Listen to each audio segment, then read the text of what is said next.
बोलिए श्यावर रामचंद्र भगवान की जय, भरत जी की जय, लक्ष्मण कुमार की जय, शत्रुघ्न जी की जय, महावीर बजरंगबली स्वामी की जय, उमापति महादेव की जय, जगदम्बा महारानी की जय, सब संतों की जय। प्रिय सज्जनों, मैं उज्जवल सिंह राजपूत और आज श्री रामायण के किष्किंधा कांड के 2 क्रमांक 27 के आगे से श्री राम कथा में सुनाने जा रहा हूँ। आप सभी बंधुजन भक्ति भाव से श्रवण कीजिए और श्री राम कथा का आप आनंद लीजिए। निज इच्छा प्रभु अवतरई, सुरमई गोद लागी, सगुन उपासक संगत है, रहे मोक्ष सब त्याग लगन, सिया रामचंद्र शंकर हरि ओम। जय जय सीताराम हरि, मंगल भवन मंगल हारी, द्रवहु सुदशरथ अजय बिहारी। प्रभु अपनी इच्छा से देवता पृथ्वी गौर ब्राह्मण की रक्षा के लिए अवतार लेते हैं। यहाँ सगुणोपासक वे सब मोक्ष त्याग कर उनकी सेवा में साथ रहते हैं। यही विधि कथा कहे बहु भांति, गिर कंदरा सुनी संपाति, बाहिर होई देखी बहु कीसा, मुई आहार दीन जगदीशा। ऐसे वचन बानर नाना प्रकार की कथाएं कह रहे हैं। उनकी बातें पहाड़ की खोई में संपाति ने सुनी। उसने बाहर आकर बहुत से बंदर देखे। वह बोला, आज मुझे ईश्वर ने घर बैठे आहार भेज दिया। आज सबई कह भक्षण करऊं, दिन बहु चले आहार बिनु मरऊं। कबहु न मिल भरी उदर आहारा, आज दीन विधि कई बार। आज सबको खा जाऊंगा, बहुत दिन हो गए बिना भोजन के मर रहा था। मुझे कभी पेट भर भोजन नहीं मिलता, आज विधाता ने एक ही बार में दे दिया। डर पे गीत बचन सुनि काना, अब भाव मरण सत्य हम जाना। कपि सब उठे गीत कह देखे, जाम्बवंत मन सोच विशेषी। गीत के ऐसे वचन सुन सब बानर डरे कि अब सचमुच ही मरना हुआ। सब बानर उस गीत को देखकर खड़े हो गए, परंतु जाम्बवंत के मन में विशेष सोच हो रहा था। कहे अंगद विचार मन माही, धन्य जटायु सम को नाई। राम काज कारण तन त्यागी, हरिपुर गयो परम बड़ भागी। तब अंगद मन में विचार कर बोले, जटायु के समान धन्य कोई न हुआ। श्री राम जी के कार्य के कारण शरीर त्याग कर वह बड़भागी वैकुंठ को चला गया। सोने का हरस शोक जुत बानी, आवा निकट कफिन भय मानी। तिनई अभय करि पूछ सिजाई, कथा सकल तिन ताहि सुनाई। संपाति ऐसे हर्ष और शोक की वाणी सुनकर उनके निकट आया। तब कपिल डर गए। उसने उनका डर दूर कर उनसे सब हाल पूछा। तब उन्होंने सब हाल वर्णन किया। सुनि संपाति बंधु कह करनी, रघुपति महिमा बहुविधि बरनी। संपाति ने अपने भाई जटायु की करनी सुन बहुत प्रकार से श्री रघुनाथ जी की महिमा वर्णन की। मोहि ले जाहु सिंधु तट, देव तिलांजलि ताई। बचन सहाय करवि मैं, पेहु खोजऊं जाय लगन। सिया रामचंद्र शंकर हरि ओम।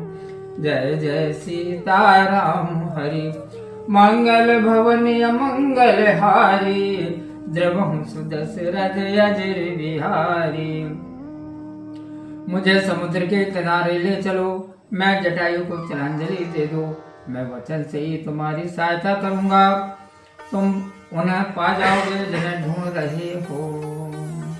अनुज क्रिया करि सागर तीरा, कही निज कथा सुनऊ कपिबीरा। हम दो बंधु प्रथम तरुणाई, गगन गए रवि निकट उड़ाए। भाई को तिलांजलि देकर समुद्र के किनारे अपनी कथा कहने लगा। मानो सुनो वीर बांधो, हम दोनों भाई अपने जवानी में उड़ते हुए सूर्य के निकट पहुंच गए। तेजन सही सक सो फिर आवा, मैं अभिमानी रवि नियरावा। जरे पंख अति तेज अपारा, परे भूमि करी घोर चिकारा। जटायु तो तेज नहीं सह सका, इस कारण लौट आया, पर मैं घमंडी सूर्य के निकट जाने लगा। सूर्य के तीव्र तेज से पंख जल गए, मैं बहुत चिल्लाता हुआ पृथ्वी पर गिर पड़ा। मुनेक नाम चंद्रमा ओहि, लागी दया देखी करी मोहि। बहु प्रकार कई ज्ञान सुनावा, देह जनित अभिमान छुड़ावा। वह चंद्रमा नाम के एक मुनि थे, मुझे देखकर उन्हें दया लगी। उन्होंने मुझे बहुत प्रकार से ज्ञान सुनाया और देह जनित घमंड को छुड़ा दिया। त्रेता ब्रह्म मनुज तनु धरहि, तासु नारी निश्चर पति हरहि। तासु खोज पठय प्रभु दूता, तिन्हि मिले ते हो पुनीता। मुनि ने बताया कि त्रेता युग में ईश्वर मनुष्य का शरीर धारण करेंगे, उनकी स्त्री को राक्षस हर ले जाएगा। उन्हें ढूंढने के लिए प्रभु दूतों को भेजेंगे, उनसे मिलकर तुम पवित्र हो जाओगे। जमे है पंख करस जन चिंता, तिन्हि दिखाई दे सुमय सीता।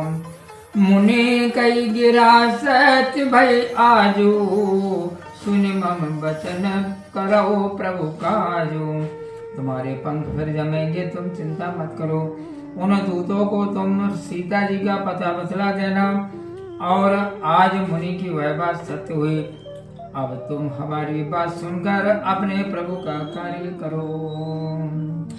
गिरि त्रिकूट पर बस लंका, तहर रावण सहज शंका।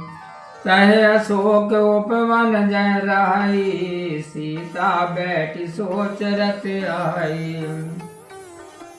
त्रिकूट पर्वत समुद्र के उस पार है, उस पर लंका बसी हुई है।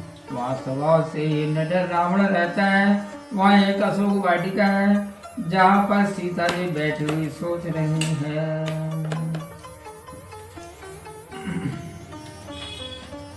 मैं देखो तुम नाही, गिरई दृष्टि अपार।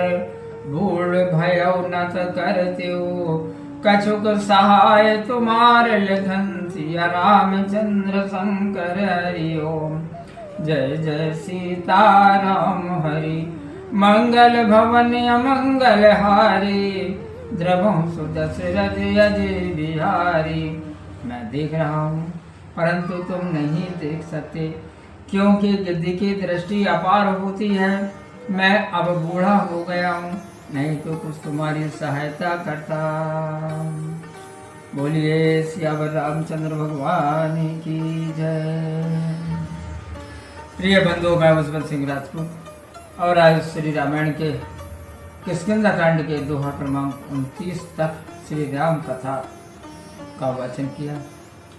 राम कथा कैसी लगी कमेंट्स बॉक्स में जाकर के आप अवश्य बताइए।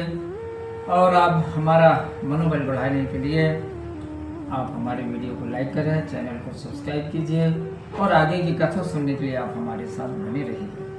तो आज की वीडियो में इतना ही। आप अपना ख्याल रखिए, खुश रहिए, प्रसन्न रहिए और प्रेम से आप मेरे साथ बोलिए जय श्री सीताराम। ओम।